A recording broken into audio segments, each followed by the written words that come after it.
Boa noite, tudo bem? Boa noite, ministro. Como é que vai? Tudo bem? É uma honra recebê-lo aqui em nome da Universidade de Vila Velha. Agradeço pela disponibilidade. Eu sou Marcelo Camponês, o coordenador da área de tecnologia. E aqui ao meu lado tem o professor Francisco de Assis, especialista na área de infraestrutura. Uma honra recebê-lo. A honra é minha, agradeço o convite. É uma satisfação estar aqui, né, junto com os alunos do curso de engenharia da Universidade de Vila Velha. Então, para mim é uma alegria muito grande. Ministro, eu vou passar a palavra aqui para o professor Francisco para fazer as considerações dele, e depois já passamos a palavra para o senhor. Ministro, mais uma vez, seja bem-vindo. Agradeço também a oportunidade que o senhor está nos dando. É uma honra estar com o senhor aqui. Temos um laço em comum aí, que é a nossa Academia Militar das Agulhas Negras, uma instituição que tem o nosso valor, a sua representatividade no Brasil, né? E para a gente também. O senhor como um oficial da nossa querida arma de engenharia. Então, é um prazer tê-lo aqui. Mais uma vez, muito obrigado por ter aceito o convite e estar aqui com a gente.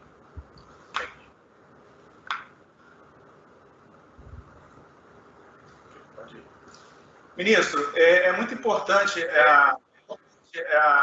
o senhor, que é uma inspiração para os nossos alunos, né? Um jovem engenheiro que está fazendo uma condução brilhante aí da pasta de infraestrutura.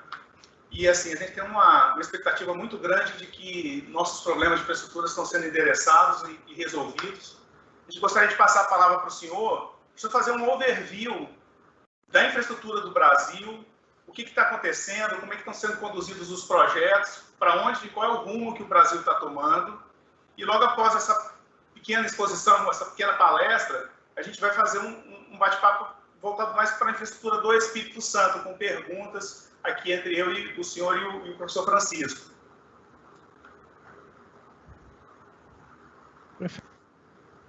Primeiro, quer dizer que, para mim, tá falando na academia, né, falando para uma universidade, para os alunos de uma universidade, tem um valor fundamental, um valor muito grande, é muito simbólico, porque eu considero as escolas, né, encaro as escolas como uma grande loja de ferramentas. A gente entra numa escola, né, numa escola de engenharia, sobretudo, e recebe na entrada, recebe na porta uma sacola vazia, né, e a gente vai passando por aquela loja de ferramenta.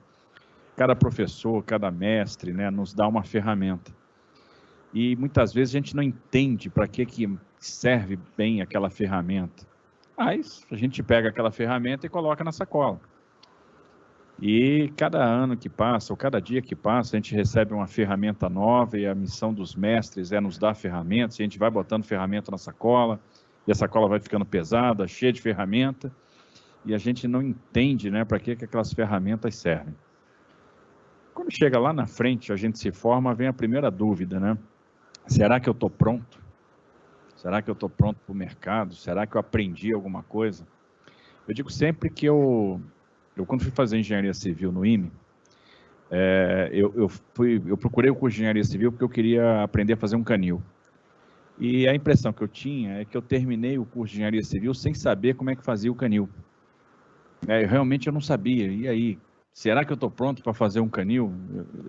Né? Porque eu vi uma vez o pedreiro fazendo um canil na casa do meu pai, achei aquilo bacana pra caramba, acho que por isso que eu quis fazer engenharia civil. E a impressão que me dava é que eu saí do curso sem saber como é que fazia o canil, e aquilo me angustiava. Meu Deus do céu, eu estou me formando e eu não sei fazer o canil. Depois, quando a gente se forma e a gente se depara com os problemas da vida, a gente percebe que está pronto. A gente percebe que a escola deu as ferramentas para nós. E a gente lembra, puxa, me deparei com esse problema.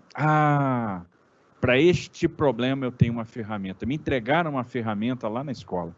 E aí eu lembro que eu tinha aquela ferramenta. Aí vai lá na sacola e puxa aquela ferramenta e resolve um problema. E é o que a gente mais faz na vida profissional. E as escolas têm um grande valor em função disso, porque elas nos dão as ferramentas para a gente resolver os problemas da vida. E à medida que a gente resolve um problema simples, o outro mais complicado, a gente vai ganhando confiança e vai ver que no final das contas a gente saiu preparado, né? E as escolas então têm uma grande importância na vida da gente em função disso, e todo mundo que vai se formar e que está trilhando esse caminho, que é um caminho difícil, é um caminho de sacrifício, de noites viradas, e às vezes a pessoa trabalha, vai para a escola, é cansativo, é exaustivo, né? Mas vale a pena. E todos perceberão que valeu a pena, e no final das contas, o tempo de escola é um tempo que deixa muita saudade, né? Então, por isso, estar na escola hoje, né, falando com os alunos, é muito bacana, é muito bacana. Então, acho isso muito, muito legal, então fico extremamente feliz. Vamos lá, vamos falar um pouco de infraestrutura, e primeiro a gente tem que reconhecer que o estoque físico de infraestrutura do Brasil é inferior dos demais pares, né, dos demais países, principalmente comparado com aqueles que nós competimos, né? Nós temos aí um investimento muito baixo, e isso vem se repetindo ano após ano, uma dificuldade orçamentária muito grande, uma situação fiscal que foi deteriorada no passado, que nos impôs tomar medidas de compromisso com solvência. Hoje temos um teto de gastos, que é algo fundamental, é muito importante, mas que limita o crescimento das despesas. Nós temos despesas vinculadas e um orçamento da União extremamente vinculado, com despesas que crescem, sobretudo para as áreas de educação e saúde, acompanhando a inflação, e quando elas crescem, outras despesas diminuem, porque o teto é o mesmo, então é uma brincadeira de ser esmagado, né? Então, como a despesa obrigatória está crescendo e o teto é fixo, então como é que a gente resolve isso? Ou a gente fura o teto, que seria muito ruim que a gente passe um compromisso de insolvência para o exterior. Passar esse compromisso de insolvência é jogar a curva de juros futura para cima, e isso, no final das contas, tira espaço orçamentário, ou a gente rompe o piso. Como é que rompe o piso? Desvinculando receita. Então, esse é o dever de casa que nós vamos ter que fazer. Em algum momento, essa discussão vai ter que ser endereçada, vai ter que ser pautada. Como não tem dinheiro, a gente tem que, não dá para ficar chorando a falta de dinheiro, ou como diria aí um determinado compositor, com a boca escancarada, cheia de dentes, esperando a morte chegar. A gente tem que fazer alguma coisa. E então nós baseamos muito da nossa estratégia para a infraestrutura na transferência maciça de ativos para a iniciativa privada, ou seja, promover um amplo programa de concessões de infraestrutura. Nós temos uma experiência de concessão que já vem da década de 90. Ao longo desse tempo a gente trilhou uma curva de aprendizado, aprendemos a fazer concessão, erramos muito, acertamos também, mas o fato é que hoje a gente tem condição de oferecer para o mercado projetos muito bem estruturados, né? Nós temos um segundo objetivo, além das concessões, além dessa transferência maciça de ativos para a iniciativa privada, que é a conclusão de obras que vinham inacabadas, e para isso é fundamental a concentração de recursos em frentes que já estão abertas.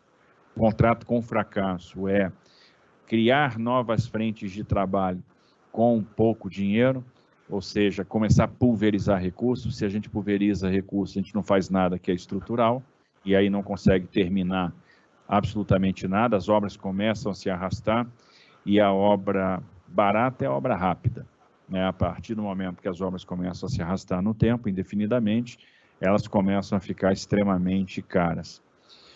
Um terceiro objetivo é a resolução de passivos, né? Nós temos uma série de passivos aí, principalmente na área de concessões que deram errado, empresas que estão inadimplentes, que não cumprem seus contratos, e normalmente essa inadimplência está muito associada à falha de modelagem, à irresponsabilidade da empresa que aceitou uma modelagem inexequível e à falta de atuação principalmente do regulador. E o quarto objetivo é justamente o fortalecimento institucional e deste braço regulador, a profissionalização dos quadros, que é uma profissionalização que dá resultado. Nesse ponto, a gente teve uma sorte muito grande. a coragem do presidente Bolsonaro. O presidente resolveu fazer um rompimento com o modelo de fracasso, que era aquele onde a gente atribuía às pastas pessoas vinculadas a partidos, né? Entregava um ministério para cada partido.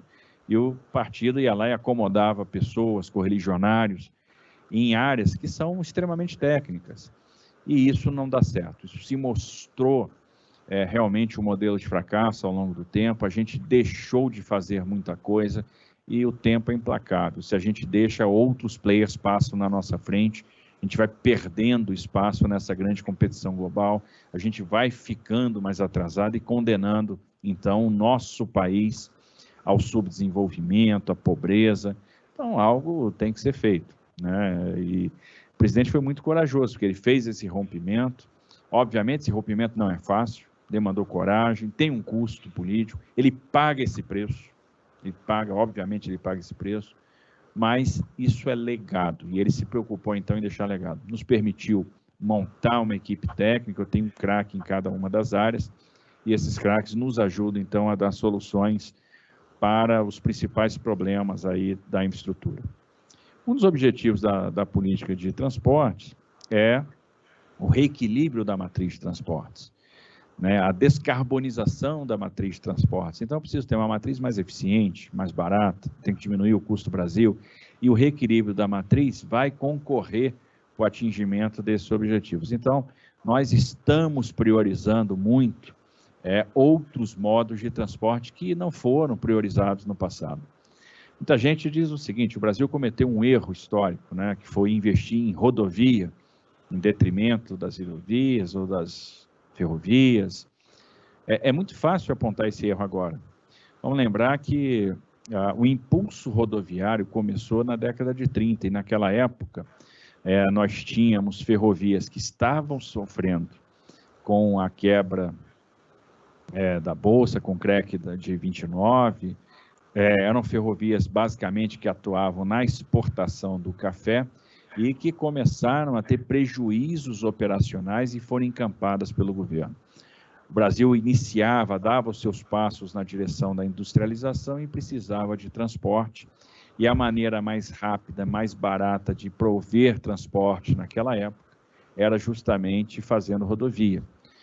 Para tal, se criou primeiro um mecanismo de poupança, que foi um imposto único sobre combustíveis e lubrificantes, né? Se criou um departamento rodoviário, que foi o DNR. O DNR é uma criação de 37, o Imposto Único sobre Combustíveis e Lubrificantes, 34. E, na sequência, se criou o Fundo Rodoviário Nacional. Então, o dinheiro do Imposto Único sobre Combustíveis e Lubrificantes ia para esse fundo rodoviário, o DNR executava as obras diretamente. E até então, tudo bem. Por quê? Valia a pena fazer rodovia? Claro, valia muito, porque o petróleo era barato. E a crença do petróleo barato perdurou durante muito tempo. E é por isso que a nossa estratégia foi rodoviária, porque era barato transportar por rodovia. Além da versatilidade do transporte rodoviário, que é o transporte que eu faço porta a porta. Onde é que a coisa deu errado? Na crise do petróleo na década de 70.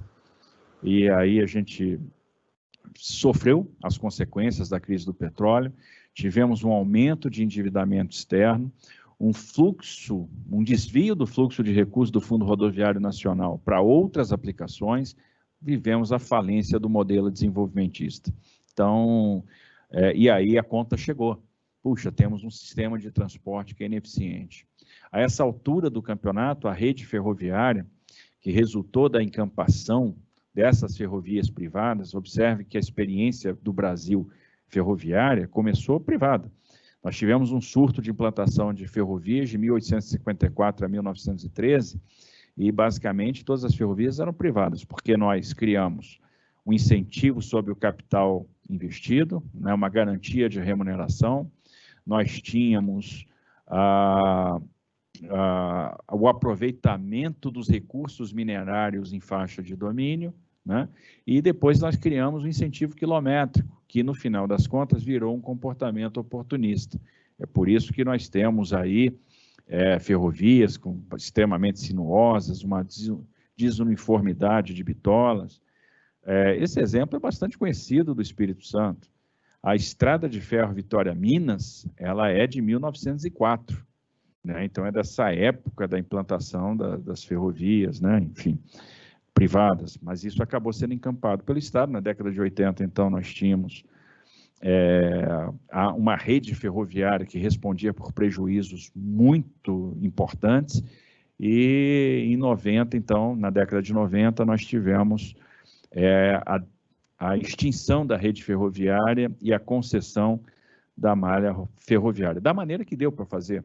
Então, na verdade, se passou aquilo para iniciativa privada, que respondia por muito prejuízo, da maneira que dava, né? Deixa eu me livrar do problema.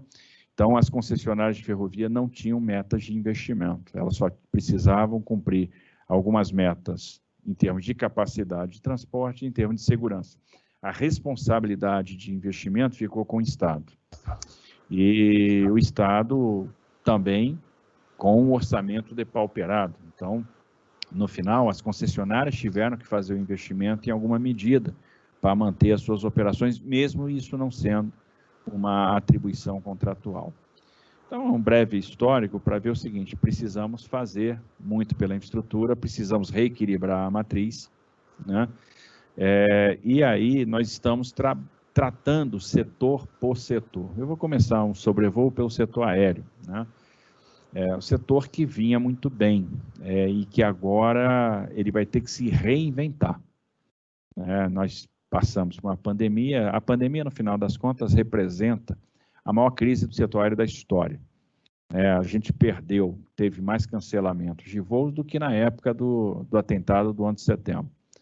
Então, uma queda muito profunda de demanda, né? E é fácil explicar isso, porque, no final das contas, está relacionado ao comportamento do consumidor. As pessoas estão com medo de voar, e é um medo muito justificável, né? Mas, apesar da pandemia ter aparecido aí na nossa frente, a linha que nós estávamos mantendo tem que ser seguida. O brasileiro voa pouco, voa para poucas localidades. Então, antes da pandemia, nós tínhamos cerca de 140 localidades atendidas no Brasil. O nosso objetivo era chegar a 210 localidades. Nós tínhamos 120 milhões de passageiros ano, às vezes 140 milhões de passageiros ano. Nosso objetivo é romper a barreira dos 200 milhões de passageiros ano, né? Hoje nós estamos voando para 80 localidades, chegamos a voar para 46 no ápice da pandemia, então já está havendo uma retomada do setor aéreo, né? Obviamente é uma retomada lenta, e essa retomada pode ser tão mais rápida quanto as condições de contorno, quanto mais rápidas forem as mudanças das condições de contorno. Amanhã anuncia uma vacina que seja eficaz, vira a chave, o comportamento muda de uma forma muito rápida. Mas a gente vinha num caminho que é o caminho que nós temos que seguir, independente dos problemas que apareceram. O caminho é o da simplificação regulatória, é o caminho da diminuição dos custos, o caminho da provisão de infraestrutura e da abertura de mercado. Nós demos um passo importante ano passado, que foi abrir o mercado de aviação para as empresas estrangeiras, ou seja, hoje nós fizemos uma reforma no Código Brasileiro de Aeronáutica, permitindo que empresas estrangeiras detenham 100% do capital de uma empresa brasileira.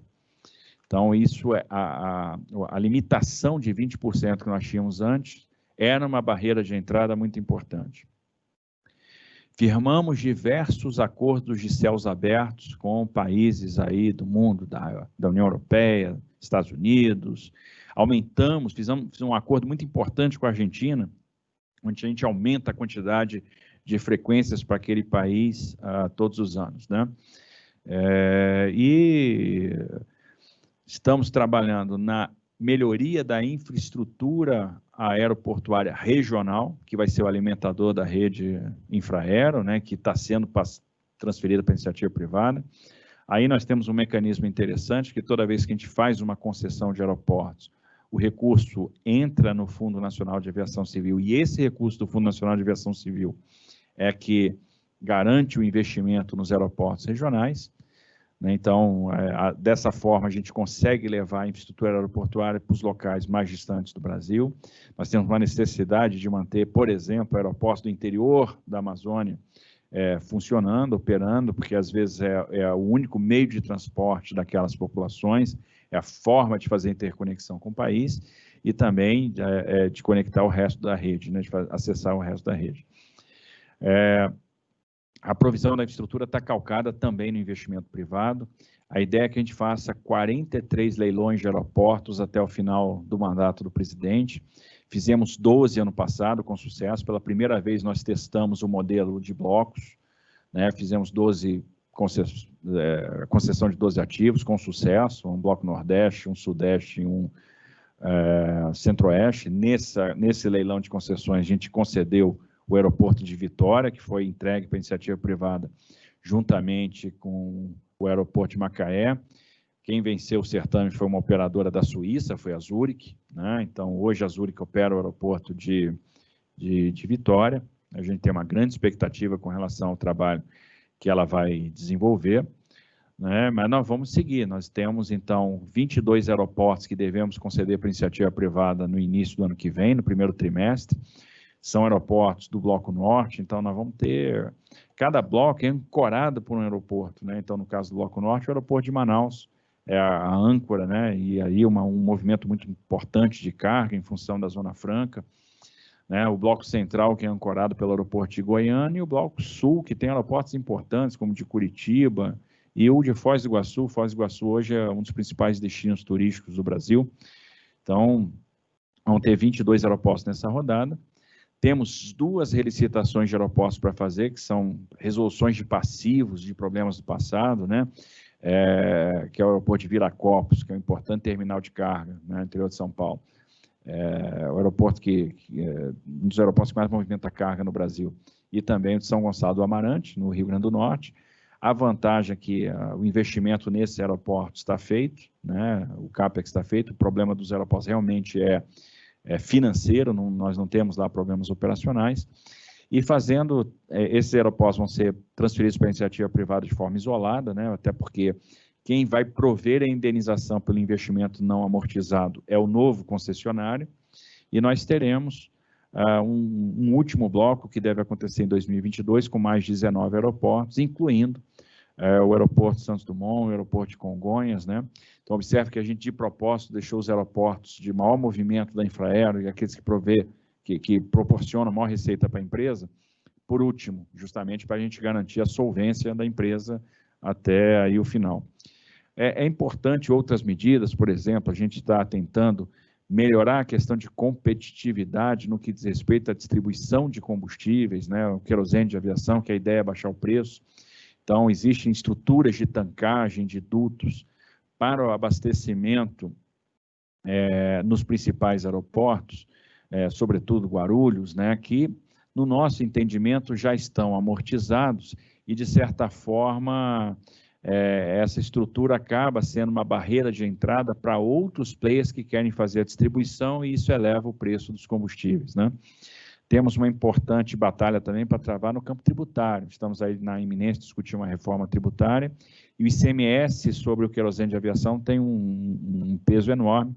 Alguns governadores já estão baixando o ICMS, tendo como contrapartida o aumento das frequências. Então, veio a pandemia, né, tentamos entrar de imediato com a medida provisória que foi aprovada, que foi a 925, que é uma medida que preserva o caixa das empresas, né? Então a gente precisava, neste momento, quando tem muito cancelamento, preservar o caixa. É importante manter a saúde financeira da empresa, porque senão nós vamos sofrer com a falta de oferta no pós-pandemia. Se uma empresa quebra, até a gente restabelecer a oferta de assentos leva um tempo e isso, obviamente, vai proporcionar uma elevação de tarifa. Então, o grande desafio é tentar sair da pandemia com todas as empresas do outro lado. Porque quando alguma empresa fica no meio do caminho, várias já estão quebrando aí ao redor do mundo, a gente acaba tendo um problema de disponibilidade de ofertas. E observe que o preço da tarifa não está tão relacionado à quantidade de empresas que voam, mas sim a oferta de assentos. Nós percebemos muito isso quando a gente teve, por exemplo, a quebra da Transbrasil, da Avianca. Num primeiro momento, o preço sobe muito, porque há uma reacomodação no mercado, some aquela oferta de assentos, e à medida que a oferta vai se normalizando, aquela fatia do mercado vai sendo absorvida por outras empresas, e a gente reestabelece a oferta de assentos, o preço naturalmente vai descendo. Então, esse é o grande objetivo. A medida provisória 925, que está aí para ser convertida em lei, garantiu, né, um waiver na devolução de passagens que são canceladas, o diferimento do pagamento de tarifas aeroportuárias, o diferimento de outorgas, e o BNDES está conduzindo um arranjo de mercado para proporcionar, então, recurso de capital de giro, né, fundo de capital de giro para essas empresas, onde o BNDES atua em sindicato com outros bancos, né, e o mercado participa com uma parte e o Estado com outra. A atuação do governo na pandemia é interessante porque, pela primeira vez, numa grande crise econômica, não se olhou o andar de cima, se olhou o andar de baixo. Se garantiu a massa salarial e depois se trabalhou, se dividiu mercados em camadas. E o suporte financeiro se deu por camada, ou seja, por porte, por segmento da economia e não para determinados setores, como a gente se acostumou a ver ao longo do tempo. Eu acho que isso é que vai permitiu que a economia continuasse pulsando e que a gente tivesse uma performance econômica melhor do que aquela que estava sendo esperada no início da crise.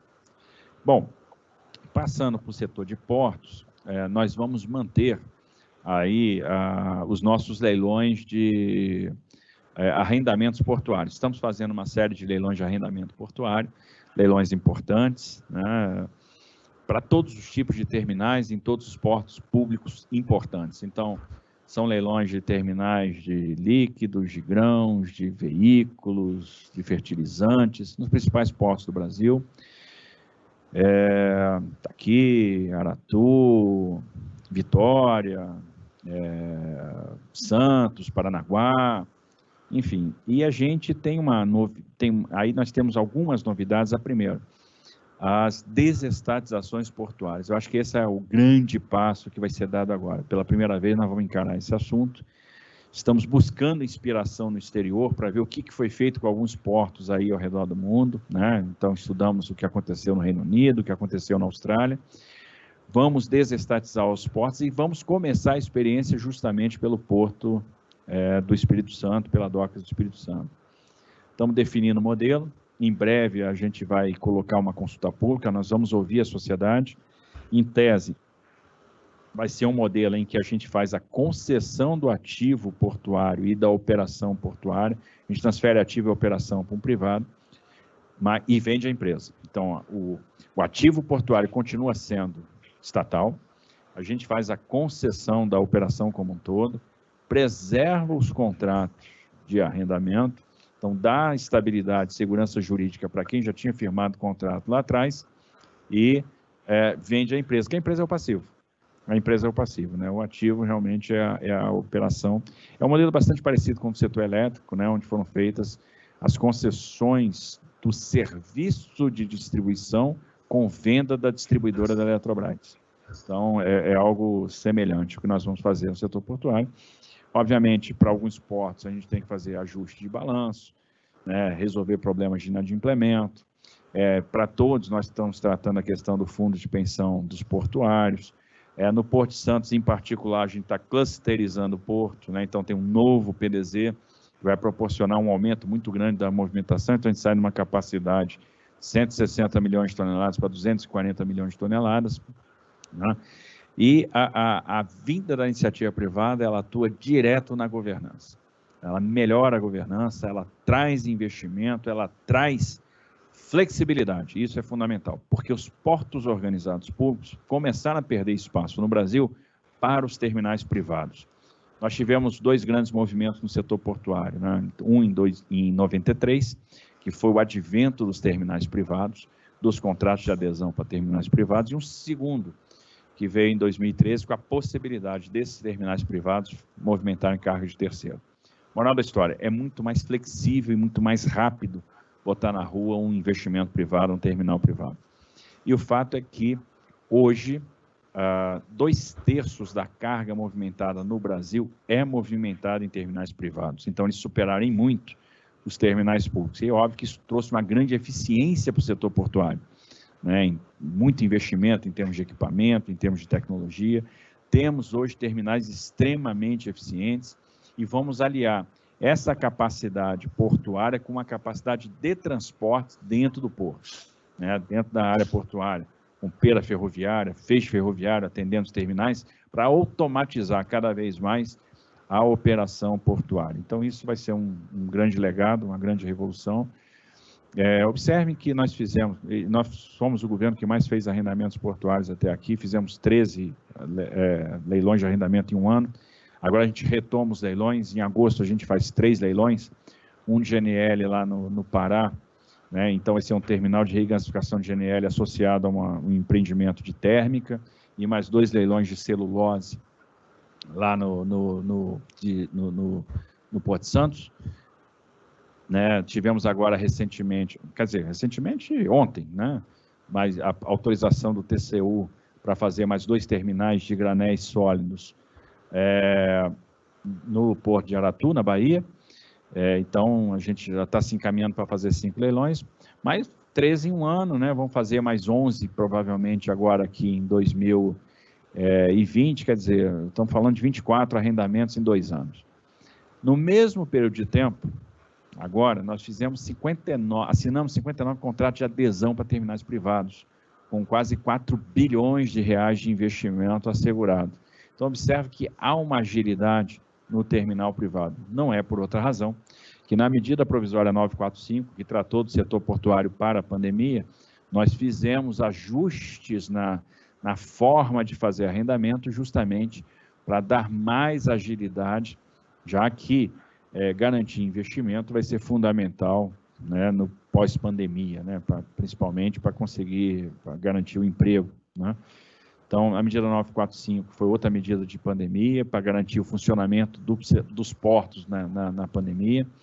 Observe que a pandemia coincidiu com em que houve uma estabilidade do preço do minério de ferro no mercado internacional e uma safra recorde aqui dentro do Brasil.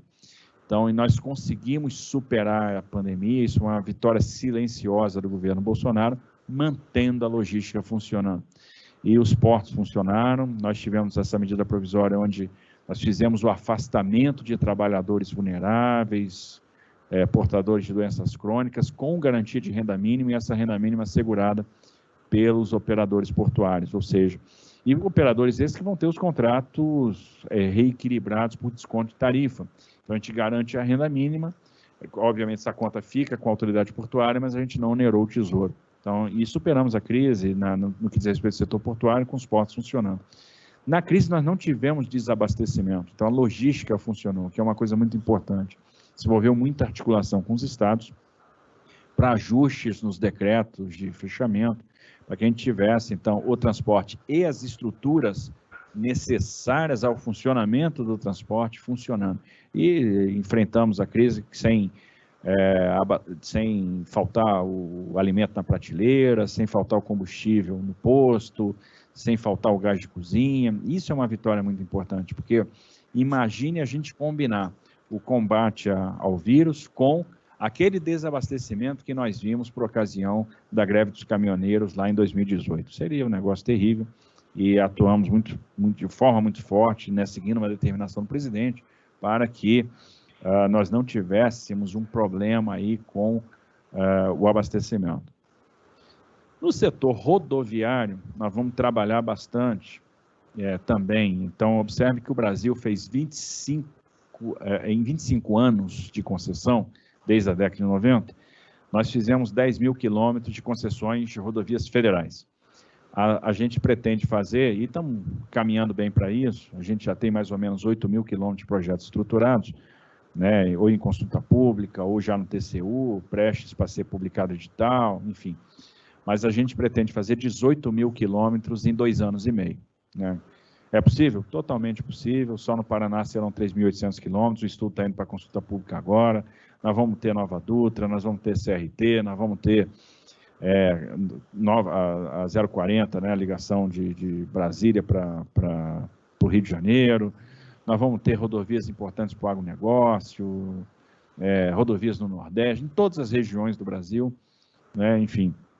E estamos estruturando esses projetos. trazendo o que tem de mais moderno em termos de estruturação de projeto rodoviário para dentro, tanto no que diz respeito ao compartilhamento de risco, aos mecanismos financeiros, né, e à tecnologia de operação rodoviária. Então, nós vamos adotar o sistema de classificação internacional, o IRAP, para medir qual é o nível de eficiência, né, de segurança daquela rodovia. Então, cada rodovia vai ter uma classificação por estrelas, a gente vai saber exatamente qual é a condição daquela rodovia, dentro de um padrão que é internacional, e nessa aí está envolvida a 381 262, né, Minas e Espírito Santo, que nós aprovamos essa semana na agência reguladora e vamos encaminhar o projeto para o Tribunal de Contas da União. Né, e para nós, um dos projetos mais importantes, né, extremamente desafiador, né, pelo movimento, pela importância que essa rodovia tem do ponto de vista de ligação entre esses estados e até a quantidade de acidentes que nós temos ali. Então, algo fundamental para o nosso sistema econômico, né? Vão ter aí, então, muitas concessões de rodovia. E, não por acaso, eu deixei as ferrovias por último, né? Porque aí eu tenho um carinho todo especial, porque pela inventividade, pela criatividade do mecanismo que nós criamos para fazer os investimentos em ferrovia.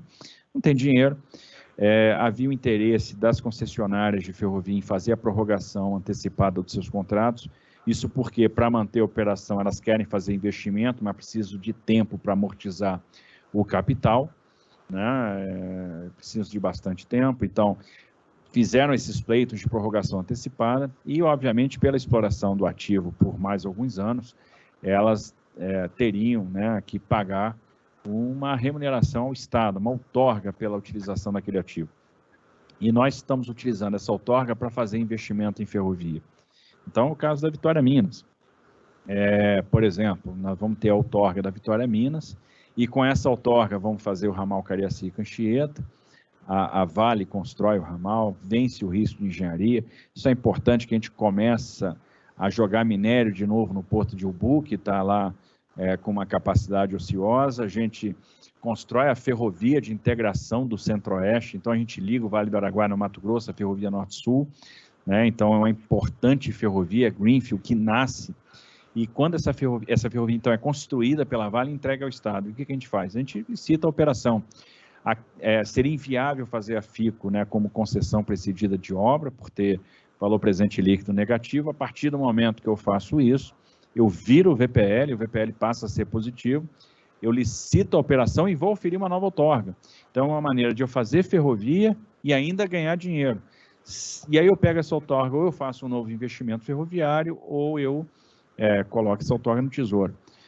Com esse mecanismo do investimento cruzado, nós vamos fazer a ferrovia de integração do Centro-Oeste, nós vamos fazer a ferrovia de integração Oeste-Leste, nós já fizemos o leilão da ferrovia Norte-Sul ano passado, né? Lá na Norte-Sul nós estamos investindo 2,8 bi em um ano, ano que vem a ferrovia vai estar operacional desde o Porto de Itaqui até o Porto de Santos, uma grande espinha dorsal ferroviária, e agora com o investimento cruzado nós vamos construir um grande ramal Leste-Oeste, desde do Porto, desde Água Boa, no Mato Grosso, até o Porto de Ilhéus.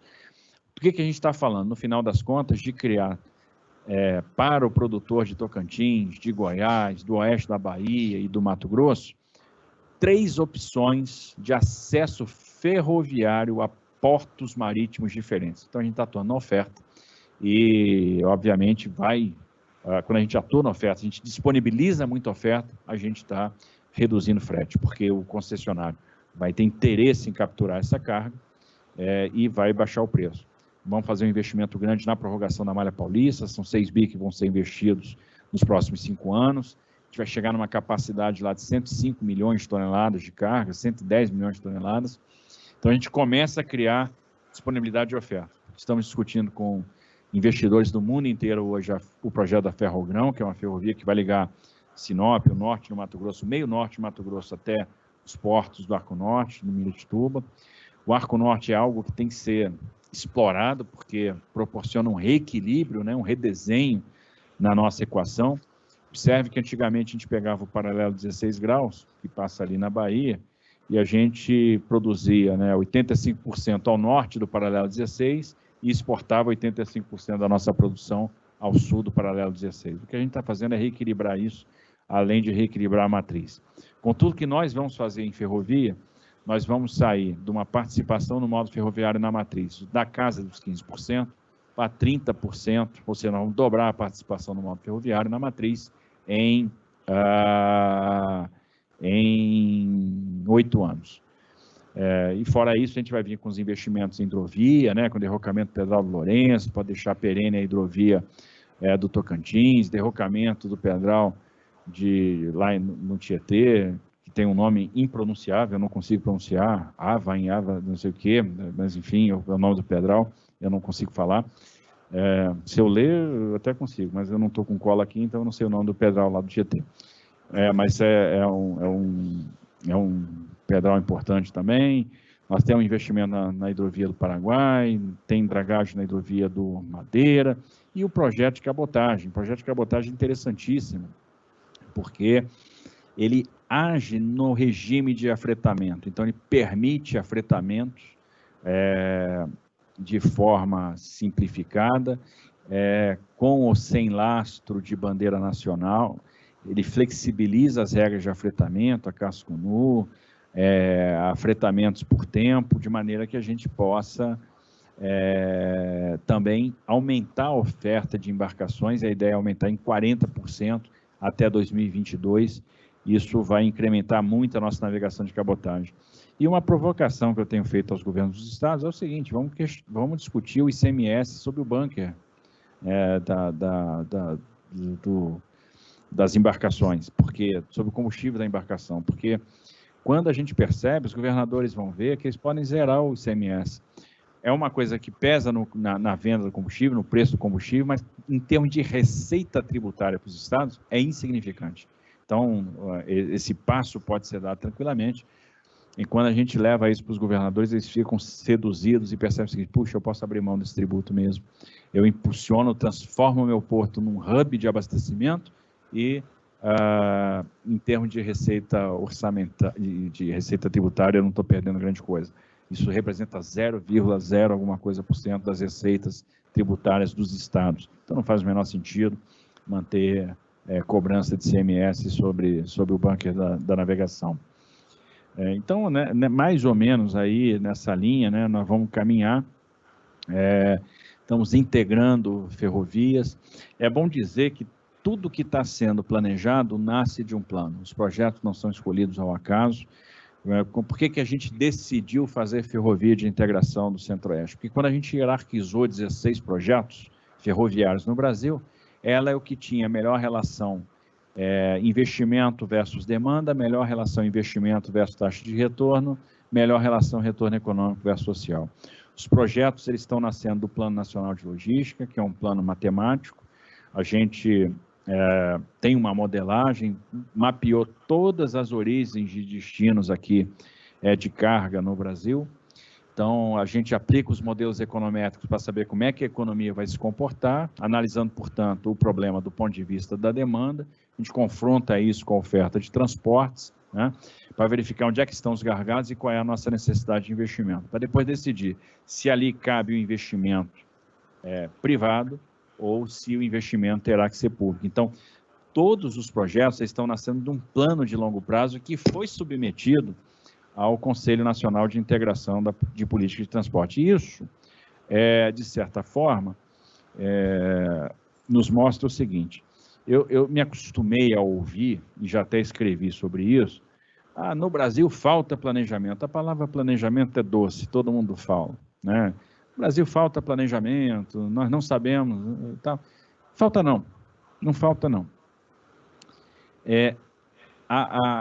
O que tem que ser feito no que diz respeito à infraestrutura de transportes é de uma clareza absoluta.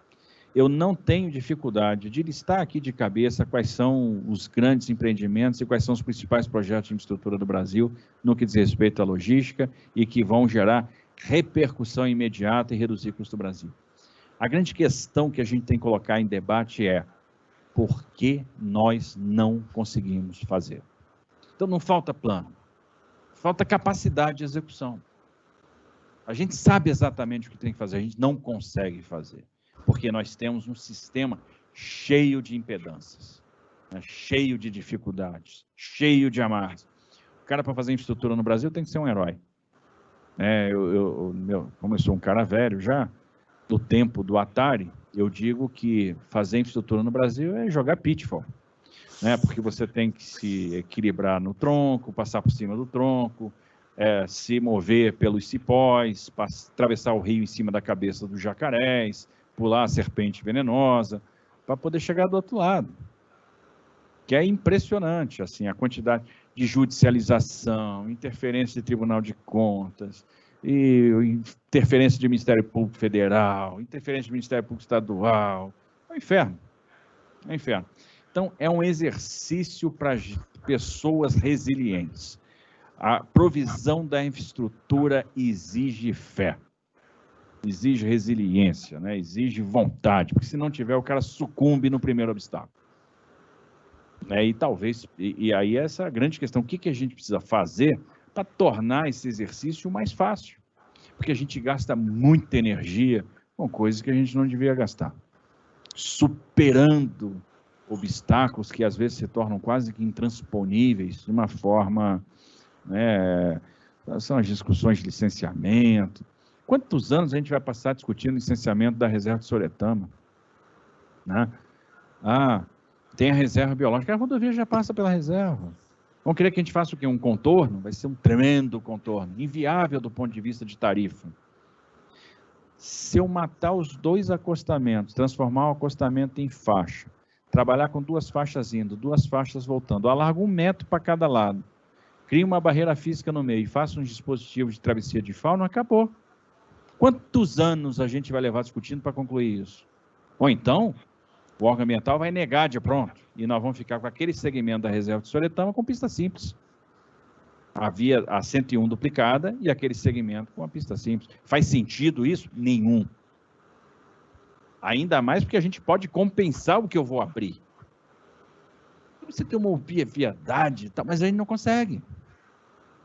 Por que a gente não consegue? Então, essas perguntas é que a gente tem que se fazer. Quanto tempo a gente levou para tirar a licença de instalação da 101, que é uma duplicação dentro da faixa de domínio, onde o entorno está todo degradado? Faz sentido isso? Nenhum. Nenhum. Então, por que a gente perde tanto tempo com essas coisas? Nós tivemos 2 cautelares hoje do TCU que impedem, por exemplo, aumento de tarifa de contratos. Quer dizer, qualquer decisão da agência reguladora hoje é questionada. Então, a agência não pode fazer nada. Isso é ruim para a regulação. Isso passa uma mensagem ruim para o investidor. Então, existe um desafio no Brasil de fazer. A gente tem que tornar... Hoje, se você anuncia que vai duplicar uma rodovia, a pessoa vai lá e ocupa a faixa de domínio. E nós relativizamos o conceito de propriedade. Então, eu vou ter que... eu não tenho como reintegrar a posse. Eu vou ter que reacomodar aquela pessoa. Eu vou ter que colocar aquela pessoa em outro lugar. Eu vou ter que realocar. Eu vou ter que pegar e dar uma propriedade para aquela pessoa que invadiu. Então, conclusão. Primeiro, invadir ficou um grande negócio. Bom pra caramba. Vale a pena. Porque a gente... E outra coisa. Quando você reloca... não, mas olha só, ele morava no centro, ele agora está mais distante. Mesmo você dando uma escritura, um CEP e a cidadania para aquele camarada. Não, mas ele morava aqui do lado de Joãozinho. E ali ele não vai mais morar do lado de Joãozinho. Então ele tem que ser indenizado. E lá ele tinha um abacateiro. Aqui, onde você está botando ele, não tem mais o abacateiro. Então você tem que indenizar ele. Esses são os desafios da infraestrutura. A gente teve dificuldade para tirar 1.300 famílias dentro do sítio aeroportuário, quase na cabeceira da pista de Porto Alegre, para fazer a expansão da pista, sendo que a gente estava dando uma propriedade para cada um. Faz sentido isso? Então, é um exercício de fé. Assim, exige realmente muito preparo, exige as ferramentas que a gente aprende na escola, além de uma boa dose de resiliência. Porque se as pessoas encarregadas de fazer provisão de infraestrutura não forem resilientes, elas não conseguem fazer. Elas sucumbem na primeira dificuldade. E a gente tem que fazer, nós não temos alternativa. E ainda convencer o investidor a vir para o Brasil. Bom, muita gente me perguntou o seguinte, e o investidor vai vir? A boa notícia é que vai, porque eles acreditam no Brasil. O Brasil é um país grande, né? Um país continental, tem mercado consumidor, tem potencial, é um país rico. O Brasil tem tudo para trazer o investidor privado para cá. Primeiro, tradição de respeito a contratos. O Brasil é um país que aprendeu a respeitar contratos. Isso é uma coisa boa. Segundo, o Brasil tem portfólio. Nós estamos botando um portfólio na rua. Isso é fundamental. Ninguém estuda um sistema tributário complexo, ninguém estuda um sistema jurídico para entrar num leilão. Se perder aquele leilão, perdeu o investimento que fez, porque para participar no leilão é estudo, e estudo custa dinheiro, é investimento, é visita em campo, é due diligence. Então, outra coisa, o fato de haver portfólio cria sinergias entre os projetos. Isso representa ganho operacional e alavanca a taxa de retorno. 3, nós temos excelentes ativos. Num cenário onde o mundo desacelerou, já vinha desacelerando antes da pandemia, desacelerou profundamente depois, e que nós vivemos um momento de redução contínua de taxas de juros e com vários países com taxa negativa, a gente oferece projetos com 8, 9, 10, 11, 12% de remuneração real ao ano, a gente enche os olhos dos investidores. 4, a nossa estruturação de projeto hoje é extremamente sofisticada. Nós aprendemos que os contratos são de longo prazo, que eles têm que ter flexibilidade para eventos extraordinários, que eles têm que ter bons mecanismos de compartilhamento de riscos, que é interessante ter mecanismos de poupança dentro do projeto para financiamento de segundo ciclo, para fundo de segundo ciclo. Nós estamos tratando risco cambial dentro do contrato por meio de outorga variável. Então, o que nós estamos fazendo na estruturação de projetos não tem lugar nenhum no planeta. E 5º, nós temos funding. A própria atuação do BNDES em sindicato trouxe o mercado para o financiamento dos setores da economia e liberou espaço para funding de projetos de infraestrutura. As mudanças que estão sendo feitas no crédito e no mercado de capitais vão proporcionar uma porta importante de financiamento para projetos de infraestrutura. Bom, e dito isso, vamos falar um pouco aí do Espírito Santo, né? O que nós temos no Espírito Santo? Nós temos aí o contorno do Mestre Álvaro na 101 Espírito Santo, uma obra fundamental, está andando super bem, um bom avanço físico, né? Praticamente 40% de avanço físico hoje, desapropriações equacionadas, né? E a gente já deve entregar alguma coisa em termos de viaduto esse ano e correr aí para entregar essa obra no ano que vem. Temos a 447, né? A construção do acesso ao terminal de Capuaba, também executando aí mais ou menos 25% da obra executada. Tudo são obras assim que a gente está tratando com muita prioridade.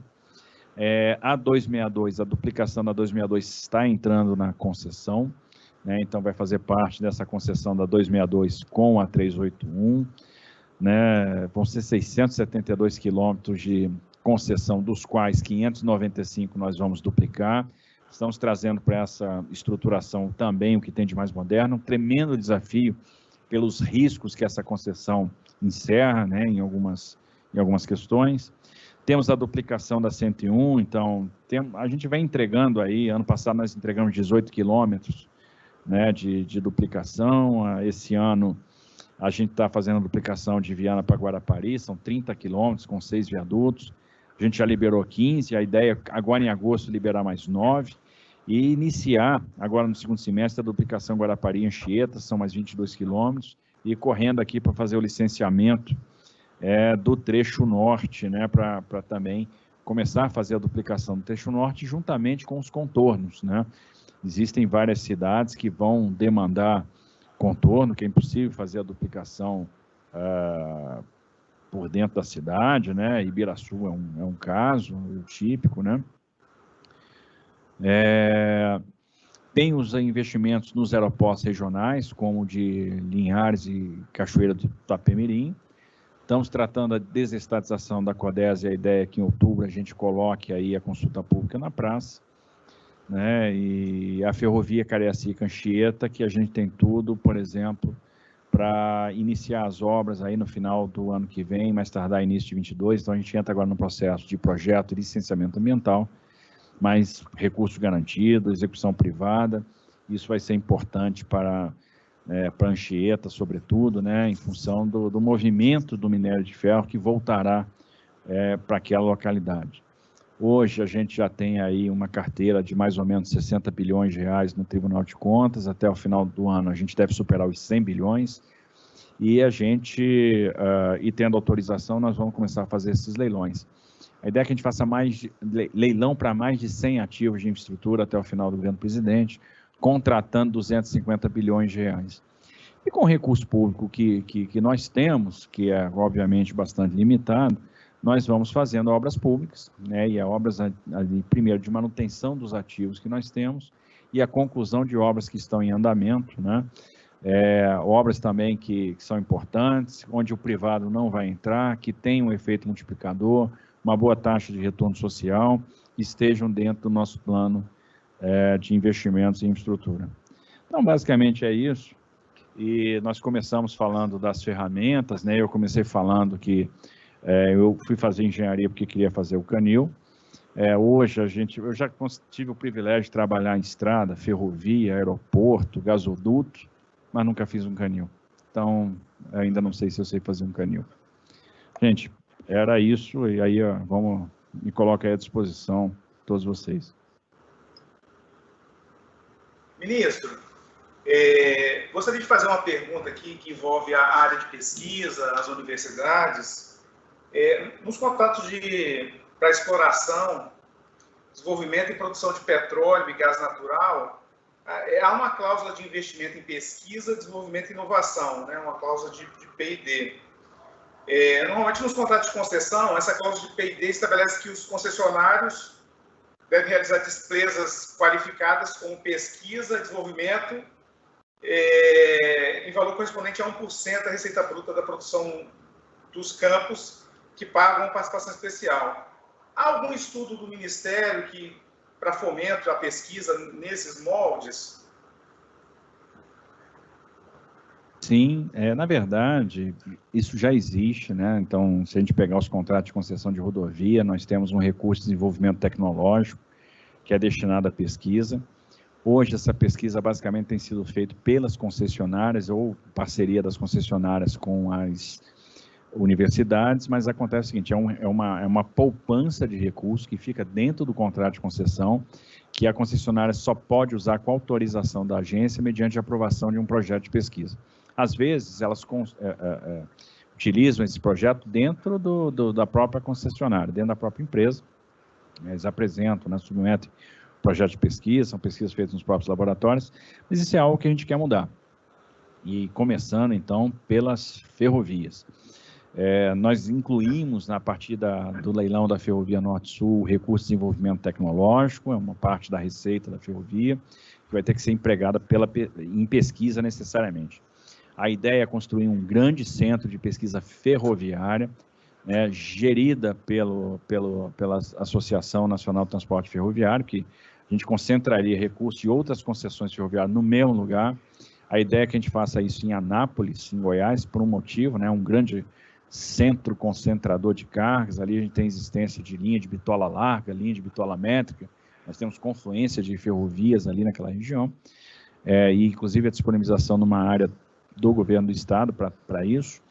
E para começar essa jornada, a ideia é que a gente faça aí um pool de universidades, né, que vão participar das linhas de pesquisa, né, sob coordenação científica de alguma escola.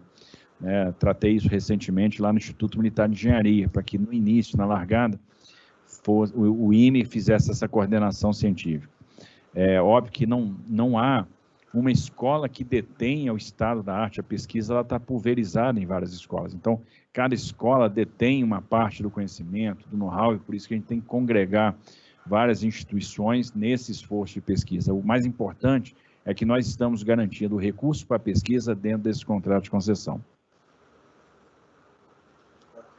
Ministro, eu gostaria de fazer uma pergunta para o senhor. Eu sou professor na área de logística, falo de sistema de transporte, tinha até conversado com o senhor no primeiro contato que eu tive, né?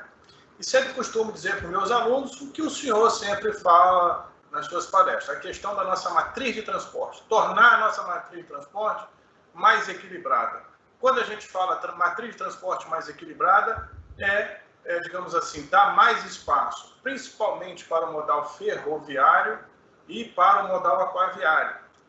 E mostro para os meus alunos que tornar a matriz mais equilibrada, diminuindo a participação do modal rodoviário, que gravita na casa de 60% da nossa matriz de transporte, não significa deixar de valorizar o modal rodoviário. Muito pelo contrário, fazer com que ele tornar esse modal rodoviário mais eficiente na sua faixa, que vai até 500 quilômetros.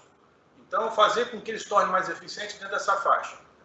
Tem se falado muito em tecnologia, sustentabilidade, né? O que nós temos, né? Como o senhor visualiza essa questão, né, da sustentabilidade, da tecnologia, né? Nós temos aí espalhado na Europa, nos Estados Unidos, a questão de energia solar, né? A questão de rodovias, a China com rodovias, onde o transporte ele passa nas rodovias, alimenta uma bateria, enfim. Existe algum projeto voltado para o modal rodoviário nesse sentido, ministro? Interessante que é o seguinte, essa preocupação de explicar para os alunos a importância do modo rodoviário, eu tenho aqui para explicar para os caminhoneiros. Porque eu tenho falado muito em ferrovia, vamos fazer ferrovia, e os caminhoneiros às vezes chegam, não, você vai acabar com o transporte rodoviário de carga, você vai acabar com os caminhoneiros, você quer destruir os caminhoneiros. Não, eu quero que o caminhoneiro ganhe mais dinheiro. O país que tem transporte ferroviário mais forte do mundo, que tem a maior malha ferroviária do mundo, que são os Estados Unidos, que tem 270 mil quilômetros de ferrovia, é o país que tem o transporte rodoviário de carga também mais forte do mundo. E eu tento explicar para eles que o que nós vamos fazer é substituir um frete de longa distância, que é ineficiente, é perigoso, desgasta o equipamento, que ele não dorme em casa e ganha pouco dinheiro, por um frete de curta distância. Eu tento mostrar para eles que não adianta ele ganhar um frete de 15 mil reais e gastar 16 na viagem, ou gastar 14. É melhor ganhar um frete de 4 e gastar 1,5 e dormir em casa todo dia. E não precisar tomar rebite para ficar acordado.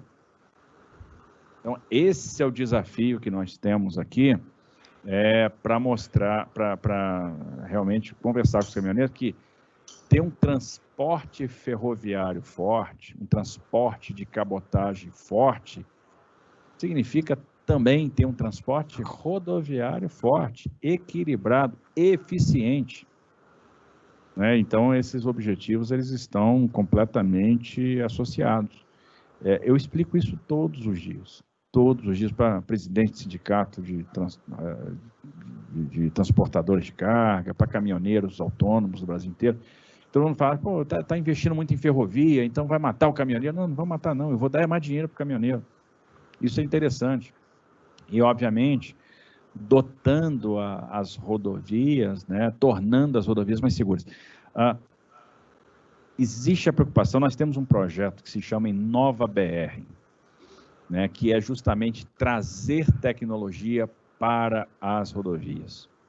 Então, a gente está trazendo o que existe de mais moderno em termos de operação rodoviária, para reversão de faixas, iluminação, acesso a dados, né, A gente vai tornar as nossas rodovias digitais, torná-las aptas às mudanças que os veículos terão.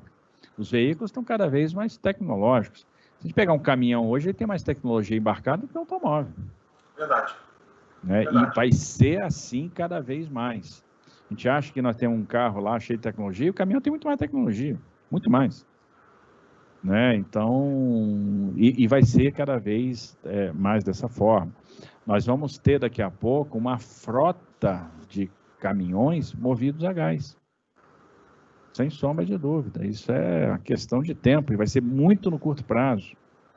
Né? Então, e nós estamos já trazendo para as modelagens de rodovia aquilo que existe mais moderno em termos de operação, de tecnologia de informação para dentro dessas rodovias.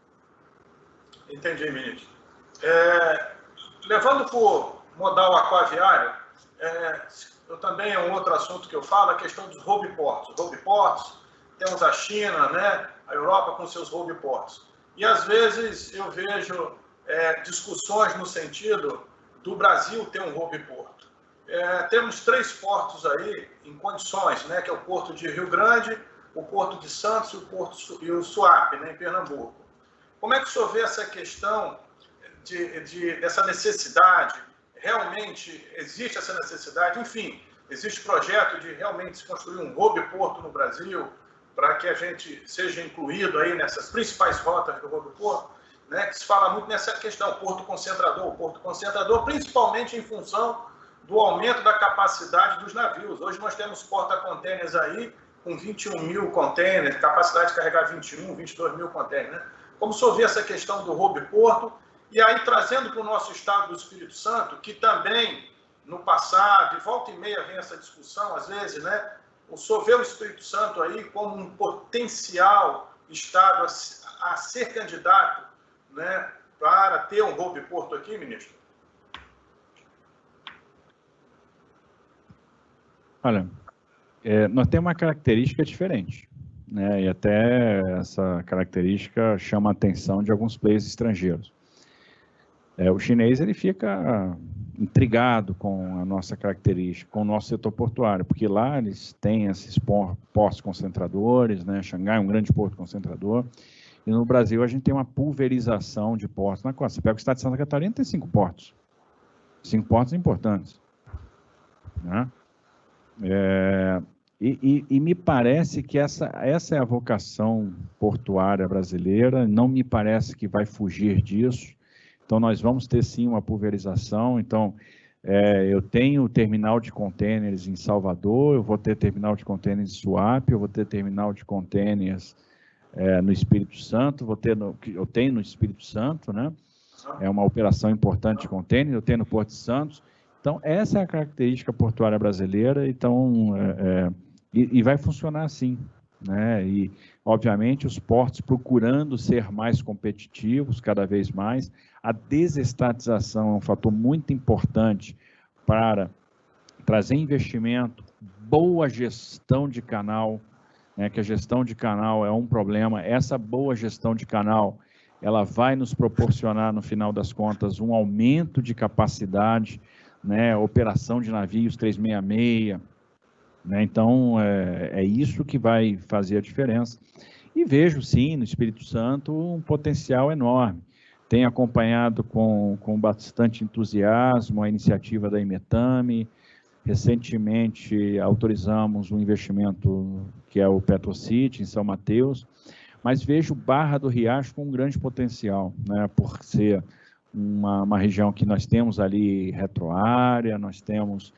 uma área que tem potencial para celulose, para os líquidos, servida já para ferrovia, por rodovia, então uma área muito importante que vai compor o processo de desestatização e, na minha opinião, trazer muita atratividade para esse processo de desestatização da Codesa. Então, vejo aí, o Espírito Santo, obviamente, tem um potencial gigante portuário, né? Nós temos aí outros empreendimentos previstos, né? O porto lá central, em Presidente Kennedy, enfim, existe um potencial grande para ser explorado. Vamos ver o que está acontecendo hoje no Açu, né? Um grande terminal privado, mais de 15 bilhões de reais investidos ali, uma grande retroárea, que é o grande diferencial daquele terminal, daquele porto, né, e que realmente um potencial de crescimento muito grande. Então, eu vejo que a tendência do Brasil é manter essa pulverização na costa. Ministro, essa espinha dorsal, que é a Ferrovia Norte-Sul, ela faz todo sentido. E essas transversais também, a FICO e a FIOL, né, para nós assim, que somos engenheiros, faz muito sentido. Agora, de certa forma, o Espírito Santo fica desconectado dessa espinha para escoamento de grãos. Existe alguma alternativa para conectar o Espírito Santo, que tem uma capacidade portuária grande, nessa estrutura? Existe algum planejamento nesse sentido? Olha, se a gente for pensar, a FICO é um prolongamento daquilo que está projetado da EF-354, né, que cruza o estado de Minas Gerais e do Espírito Santo. É óbvio que o que a gente está fazendo é que a gente tem condição de fazer dentro daquilo que está mais adiantado e já tem investimento rodando e que é possível completar na linha do investimento cruzado. Mas observe, nós temos uma importante iniciativa no Congresso, que é trazer as autorizações ferroviárias para a nossa legislação. Então, a partir do momento que eu tenho um investidor, e isso vai se tornar uma realidade no Espírito Santo em algum tempo, que tem lá, ele quer conjugar um empreendimento portuário com um empreendimento ferroviário, ele vai poder, a partir do momento que ele quer tomar o risco de engenharia, ser autorizado a tomar e praticamente ter a propriedade da ferrovia, como se a gente tivesse uma ferrovia privada. Nós vamos ter um contrato de adesão, um prazo muito maior, possibilidade de prorrogações sucessivas, né, a não reversibilidade dos bens, a exclusividade na exploração, a liberdade tarifária e a autorregulação. Então, uma série de fatores que vai amortecer o risco de demanda e fazer com que empreendimentos ferroviários sejam atrativos, fora a gestão de faixa de domínio e a possibilidade de operações urbanas consorciadas. Então, são uma série de fatores que vão trazer atratividade e certamente nós vamos acabar tendo um prolongamento da 354 e uma ligação ferroviária em direção, por exemplo, a Minas Gerais e a outros estados produtores do Centro-Oeste em relação ao Espírito Santo. Agora, é óbvio que hoje a gente está focando aquilo que está mais na marca do pênalti, aquilo que a gente já tem projeto, licenciamento e também até obra em execução.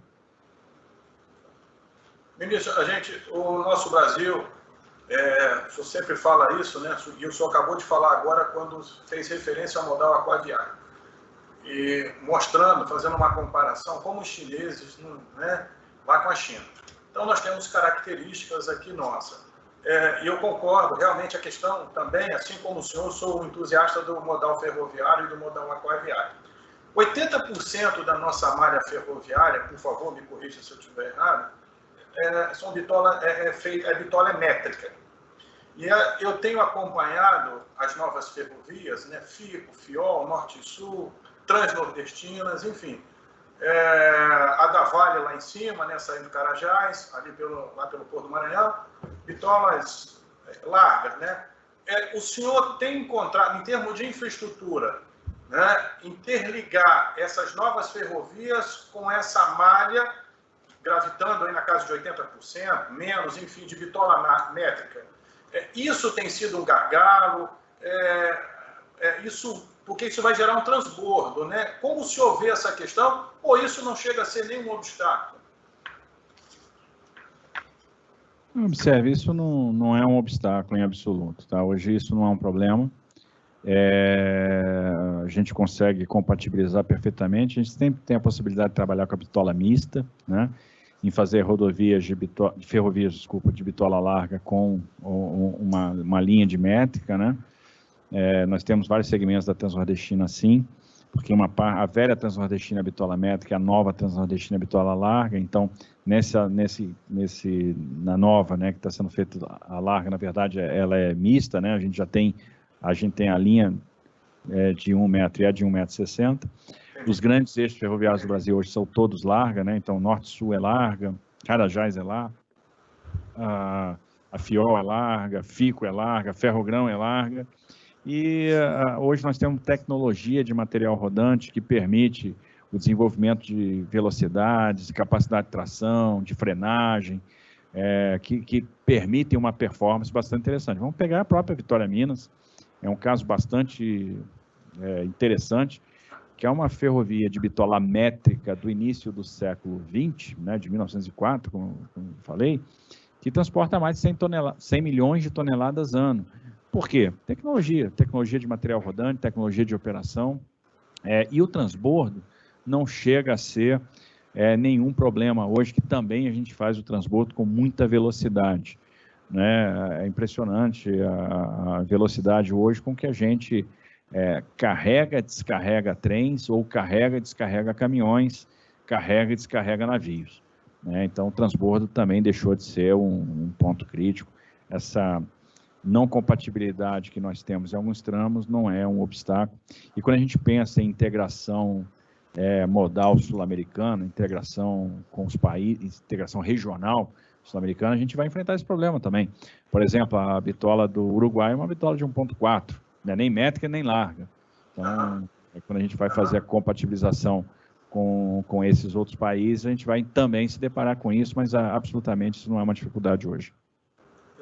E até reforçando, né, o senhor estava falando, eu vi numa entrevista recente do senhor, só para reforçar essa questão da tecnologia que o senhor trouxe agora aí, dizendo, né, que as nossas ferrovias, principalmente as novas, né, terão condições de transportar double deck, né, 2 containers, um em cima do outro. Eu vi numa recente o senhor falando sobre isso, né? Então, que aliás a gente não tinha, né, que a Europa já tem isso, né?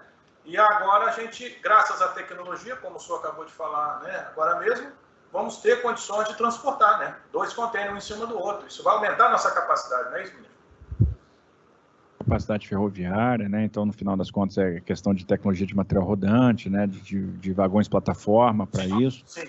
Tivemos que fazer investimento de adaptação de obras de arte especial, aumento de gabarito, para poder acomodar, mas isso vai virar uma realidade nos trens que vão sair do Porto de Santos em direção, principalmente do terminal de Sumaré, em São Paulo, em direção ao Centro-Oeste, que virão para Anápolis, para Tocantins. Daqui a pouco, a carga que vai chegar em Brasília vai chegar para a ferrovia em contêiner. Ou que vão para Cuiabá, ou de lá, de Cuiabá, por exemplo, de Rondonópolis, para o Porto de Santos, né, contêineres frigorificados, etc.